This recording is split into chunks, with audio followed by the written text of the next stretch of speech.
And one of the things about Roxanne Shanté is that she has an incredibly distinctive voice. She punctuates her words in such a way that they're infinitely sampleable.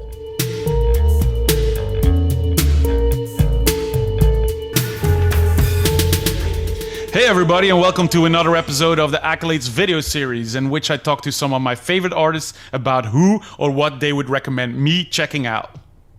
Dane Goulet, known professionally as Birdapres, is a rapper from Vancouver, British Columbia, Canada. He has been called Vancouver's most underrated rapper and has been praised for his thoughtful rhymes. He also happens to be one of my favorite rappers, and I'm happy to call him one of my closest friends. I strongly suggest checking out his album Catchnell that came out 10 years ago on our Marathon of Dope label, or basically any feature he has ever done. It came as no surprise to me that his pick for Accolades was Roxanne Shanté. Roxanne Shanté has been referred to as the Queen of Rap by The Times, who also credited her for popularizing diss tracks. Billboard wrote that Shanté's blazingly male-shaming diss track and hip-hop's first recorded beef helped moving hip-hop further towards mainstream, calling her rap's first female star. Consequence considered her a mentor for generations of female MCs and an early advocate in rap for female empowerment. All this made me very excited to hear what Bird had to say about her.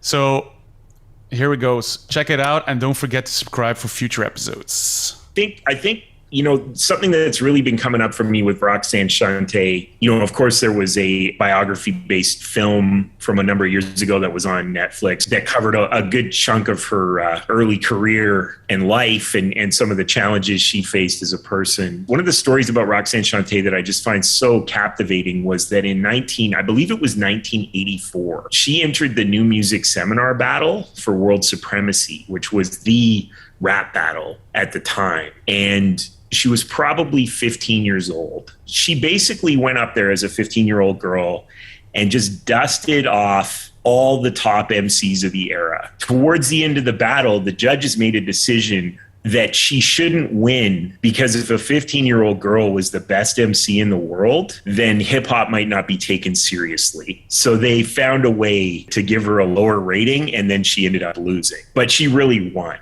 Was that mentioned in that Netflix documentary or not at all? They really didn't cover that, which I found interesting. It's like such a crazy thing to happen. It sounds like she's freestyling. Everybody else has their sort of written rhymes and routines, and there might have been one other rapper that was like this, but she's off the head. She's just like talking about the person like right in front of them, And at the time, my guess is that wasn't unheard of, but it was probably very uncommon, in the early 80s. And what other MCs are we talking about then? Fruquan from Stetsasonic, I believe, was in the battle. I can't remember all of them. That's sort of like the UTFO, Houdini era.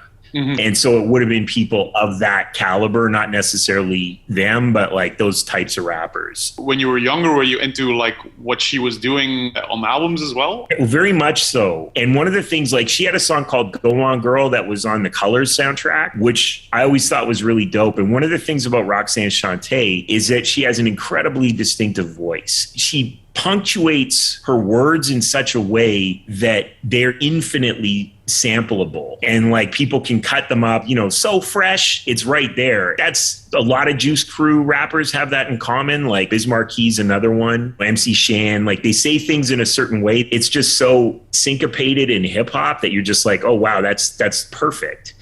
And she had this thing where I don't want to say it was necessarily simplicity, but it like this kind of very direct way of rapping. But it was so well punctuated that all of her words just come across so uniquely,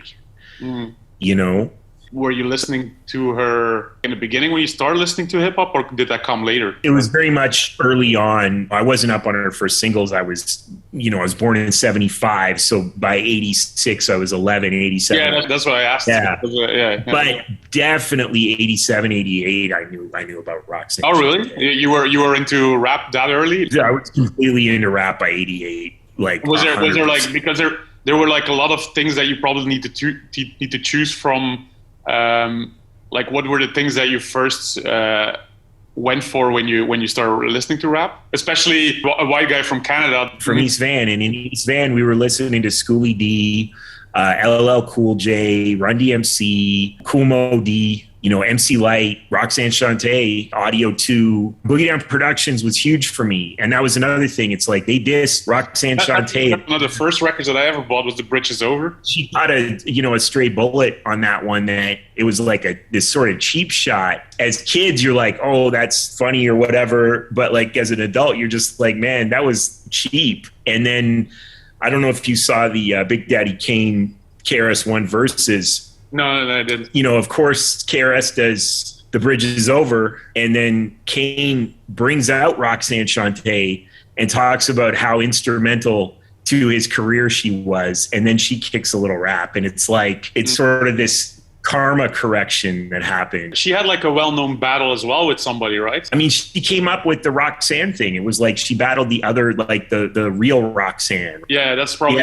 but she also, later on it was, MC Light and Antoinette, I think. Maybe I could be wrong about that. She had a lot of records talking about a lot of different people. Put it that way. That was sort of her thing. She was a battle rapper. Yeah. Like before there was really battle rappers, Yeah, again, the same question. What would be the song to get into Roxanne Shanté? Maybe also keeping in mind that she's a battle rapper. I'll name two just songs, which is Def Fresh Crew with Biz Markie, where she introduces Biz. She brought Biz out. She put Biz on. And then the other one is Have a Nice Day, which is kind of freestyle battle rhymes. Those are just definitive Marley Marl produced Juice Crew records. Like they're classic.